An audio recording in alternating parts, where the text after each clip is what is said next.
सिक्किम, जिसका सनातन धर्म एवं बौद्ध पंथ में समान महत्व है, शनै शनै भारतीय परिदृश्य में अपना स्थान मजबूत कर रहा है। भारत के पूर्वोत्तर में स्थित ये अनोखा राज्य सांस्कृतिक एवं राजनीतिक रूप से काफी महत्वपूर्ण है। परंतु अगर आपको पता चले कि सिक्किम एक समय अफगानिस्तान अथवा सीरिया बनने के मुहाने पर खड़ा था, तो हाँ, ये बात आपको विचलित करने के लिए पर्याप्त है। परंतु ऐसा ही कुछ होने वाला था 1960 के दशक में, जब एक अमेरिकी महिला, केवल एक अमेरिकी महिला के कारण हमारा भारत का एक महत्वपूर्ण अंग विनाश के मुहाने पर आ खड़ा हुआ। तो आइए जानते हैं उन ऐतिहासिक क्षणों के बारे में जब सिक्किम में राजनीतिक अस्थिरता का कुछ लोग अनुचित लाभ उठाना चाहते थे और कैसे राजनीतिक एवं सांस्कृतिक रूप से महत्वपूर्ण सिक्किम को कुछ दृढ़ निश्चयी भारतीय सैन्य अफसरों ने अमेरिका और चीन के चंगुल से छुड़ाया।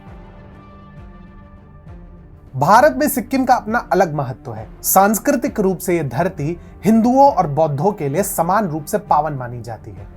हमारे सनातन शास्त्रों के अनुसार जब अर्जुन की तपस्या से प्रसन्न होकर महादेव एक जनजातीय प्रमुख के रूप में यहां आए थे, तो जिस स्थान पर वे प्रकट हुए वहीं पर किराटेश्वर महादेव मंदिर का निर्माण हुआ। कहते हैं कि इसी क्षेत्र में भगवान शिव ने अर्जुन को अपना अति महत्वपूर्ण पाशुपतास्त्र प्रदान किया था। कुछ लोगों का यह भी मानना है कि सिक्किम की सबसे प्राचीन जनजाति किराती इन्हीं के नाम पर पड़ी थी। इतिहासकार डॉक्टर AC सिंह के अनुसार आदिकाल से सिक्किम किराती जनजाति का मूल निवास रहा है। 6ठी शताब्दी के पश्चात यहाँ लेपचा और भूटिया जनजातियां भी बसने लगी। इनके पंथ समान नहीं थे। कुछ किरातियों की भांति भोलेनाथ के उपासक थे, तो कुछ बौद्ध भी थे और कुछ को अपने स्थानीय कुलदेवी अथवा कुल देवता पर पूर्ण विश्वास। ब्रिटिश साम्राज्य के आगमन तक सिक्किम एक स्वतंत्र राजशाही था।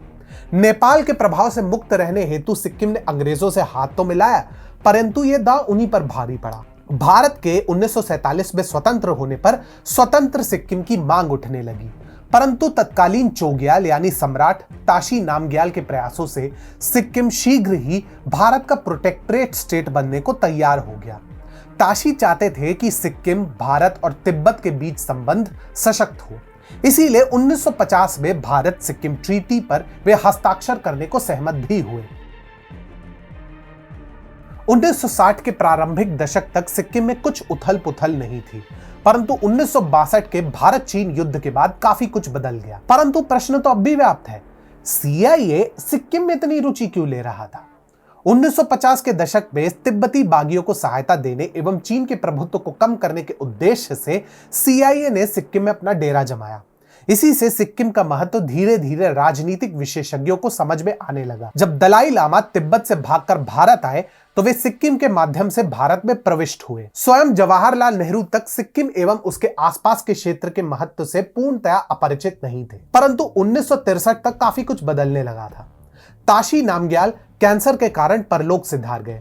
उनकी जगह ली उनके पुत्र पाल्डेन थोंडुप नामग्याल ने। परंतु ना तो वे ताशी जितने लोकप्रिय थे और ना ही वे उनके जितने भारत को समर्पित थे। पिता की मृत्यु को पूर्ण हुए 6 माह भी नहीं हुए थे कि पाल्डेन के विवाह ने बवाल मचा दिया। उसने अपने से कहीं छोटी 22 वर्षीय अमेरिकी सोशलाइट होप कुक से विवाह किया।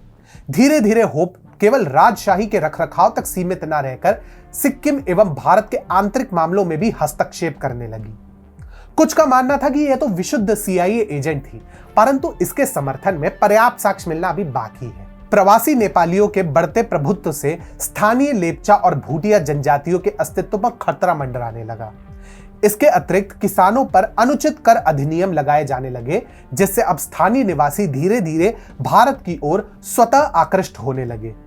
ऐसी राजनीतिक अस्थिरता का लाभ फिर किसे मिलता? अमेरिका और चाइना को, और किसे? दोनों ही अपने लाभ के लिए सिक्किम को अपना बनाना चाहते थे और दोनों भारत के साथ इसके विलय के सख्त विरुद्ध थे। परंतु इसे ईश्वर की कृपा कहे कि स्थानीय जनता इन दोनों देशों जितनी मंद बुद्धि तो बिल्कुल नहीं थी। परंतु केवल सिक्किम की जनता ही नहीं थी जो चाहती थी कि भारत में इनका अविलंब विलय हो।